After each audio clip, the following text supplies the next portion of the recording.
Hello students, myself Sonika Yadav from HCI SDS Senior Secondary Public School.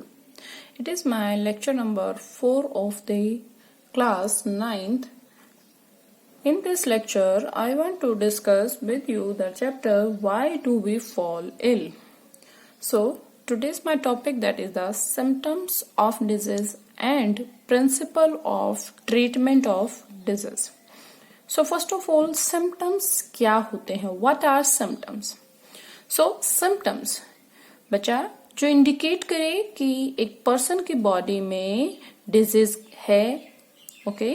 सो ये एक information देती है about a particular type of the disease in our special organs.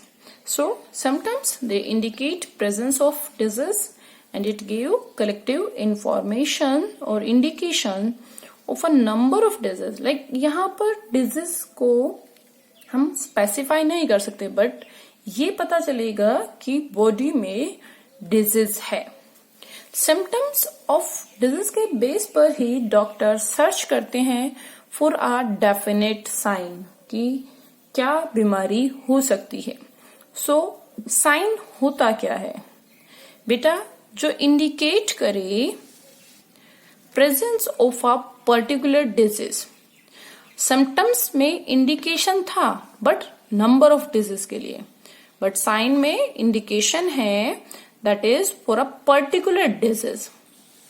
Sign different होंगे for different type of disease, but symptoms collectively अगर हम बात करते हैं, फीवर में भी अगर बात करें तो कोल्ड हो सकता है, कॉमन कोल्ड में कोल्ड और फीवर दोनों हो सकते हैं.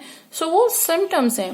बट आपको पता है कि various type of the flu, swine flu और नॉर्मल फ्लू, इन्फ्लुएंजल फ्लू, सो इन सब में फीवर एक कॉमन है. सो कॉमन सिम्टम, बट किसी एक कॉमन सिम्टम के बेस पर उस पर्टिकुलर डिजीज का फाइंड आउट करना, दैट इज द साइन.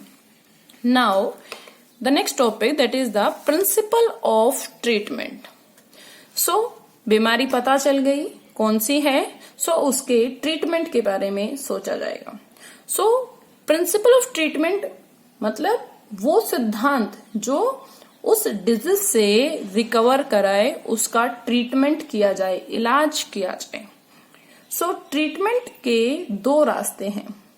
सबसे पहला जो रास्ता जो नॉर्मल फिजिशियन ऑप्ट करते हैं, that is reduce the effect of disease. अब आपको पता चल जाए कि किसी पेशेंट को मलेरिया है, सो क्या आप उस मलेरियल पेशेंट को सीधे ही एंटी मलेरियल ड्रग्स देना स्टार्ट कर देंगे, या फिर जो मलेरिया की कंडीशन में उसको हाई फीवर है उसको कम करेंगे?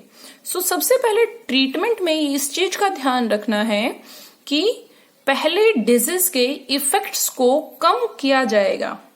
जब डिजीज के इफेक्ट को कम कर देंगे, दैट मीन्स टेम्परेचर बॉडी का डिक्रीज हो जाएगा, फीवर डिक्रीज हो जाएगा, तब ही जो medicine like anti malarial drugs दी जा रही है वो मलेरिया को कोज करने वाले पैथोजन प्लाज्मोडियम वाइवेक्स को किल करेगा. सो वेरी इंपॉर्टेंट, पहले इफेक्ट को रिड्यूस करना है. अगर हमने डिजीज के इफेक्ट को रिड्यूस नहीं किया, सो जो मेडिसिन आप लेंगे for the killing of microbe वो प्रॉपर वर्क नहीं कर पाएगी due to the high temperature of the body. और हाई टेम्परेचर पर हमारी बॉडी के बहुत सारे प्रोटीन्स और एंजाइम्स इनएक्टिव होंगे, जिसकी वजह से प्रॉपर माइक्रोब्स को किल नहीं किया जा सकता और डिजीज का ट्रीटमेंट पॉसिबल नहीं है. So the first way of the principle of treatment, the reduce effect of disease, that means slow down the fever and body को थोड़ा नॉर्मलाइज होने तक का वेट किया जाता है. डॉक्टर कभी भी हाई फीवर में कोई मेडिसिन नहीं देता. कारण सिर्फ इतना है क्योंकि टेम्परेचर ऑफ बॉडी बहुत ज्यादा है और कोई भी मेडिसिन लेंगे वो हाई टेम्परेचर पर कुछ रिवर्स रिएक्शन और हम कहें तो अपोजिट वर्क कर सकती है that is harmful for that patient. So first reduce the effect of disease. After that, start killing the disease causing agents, or we can say microbes. So my question, how to kill microbes? अब microbes को kill किया जाएगा by use of antibiotics. Antibiotics होते क्या है? बच्चा नाम बोल रहा है anti. Anti means against. And biotics, against, biotics means living life. अब किसकी living life? Living life of microbes. So antibiotics are the chemical substance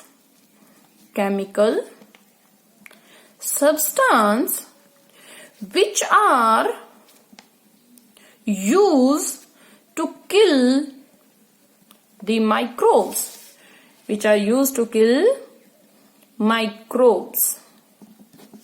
Now my question, from where these antibiotics are used or obtained?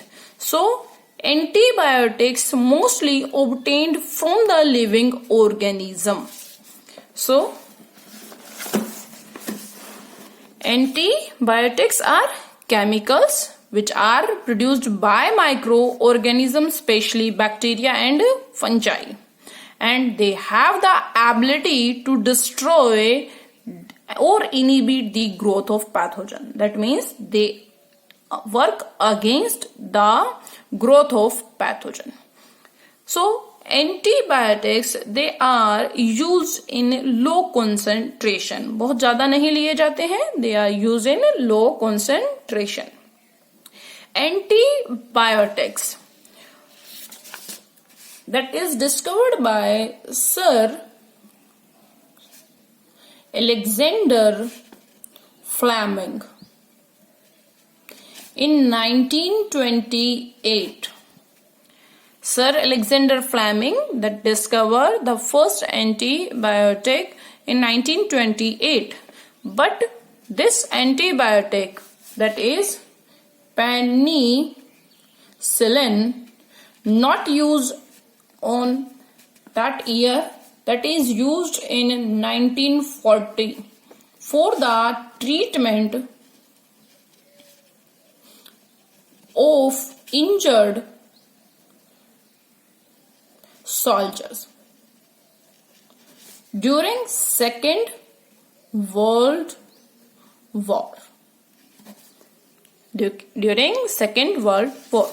So penicillin, first antibiotic, it is obtained from a fungi, that is Penicillium notatum. So penicillin, the first antibiotic. First antibiotic, that was penicillin, was developed 1940s in response to the need of treatment or the treat soldiers in the Second World War. So they help in the treatment of the disease because they are able to destroy or inhibit the growth of pathogen. Antibiotics are of two types. One is the broad spectrum and one is narrow spectrum. Broad, that means those antibiotics which are used to kill a wide variety of bacteria and the other protozoa. Narrow spectrum, they are highly specific. They kill specific kind of the bacteria or the non-viral pathogens. So, antibiotics, broad and narrow. Examples of antibiotic, that is the tetracycline, penicillin, Now, one very important question about the antibiotics. That is famous question. Antibiotics, they work against bacteria and non-viral pathogens. Non-viral pathogens. Bacteria, it has its own cell. Antibiotic, they kill the bacterial cell. That means bacteria destroy. It also kill non-viral pathogen. But my question, why antibiotics are ineffective against viral disease? I think you all know. Question है, why antibiotics are ineffective against viral disease? Viral disease, that means the disease which are caused by virus. Now ineffective, effective नहीं है antibiotics किसी viral disease के लिए. क्यों? क्योंकि जो virus है बेटा, दैट इज नॉन सेल्यूलर और we can say acellular organism. I think you get your answer. Virus, that is a cellular organism or we can say without cell. Virus की खुद की सेल नहीं होती है. Virus की खुद की सेल नहीं होती है. It can use the cell of host and then virus able to cause infection. So virus, it do not have its own cell. That's why antibiotics are ineffective because virus की खुद की cell नहीं है. Cell is absent. That means no cellular metabolism. खुद का कोई cellular metabolism नहीं, कोई पाथवे नहीं of the infection. So and we all know antibiotics they block. Antibiotic करते क्या है? Block the metabolic pathway. Metabolic pathway of microbes.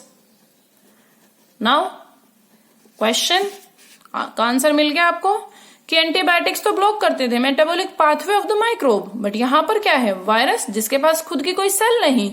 अगर खुद की सेल नहीं तो खुद का कोई सेलुलर मेटाबॉलिज्म पाथवे नहीं. दैट मीन्स एंटीबायोटिक वायरस के इन्फेक्शन को किल नहीं कर सकता है. दैट मीन्स वायरस को किल नहीं कर सकता है. Due to the virus property, it is a cellular organism. That means without the cell. It use the cell of host when it cause infection or when it enter into the body of host. So antibiotics are ineffective against viral disease. Is that clear? Thank you so much. Have a nice day.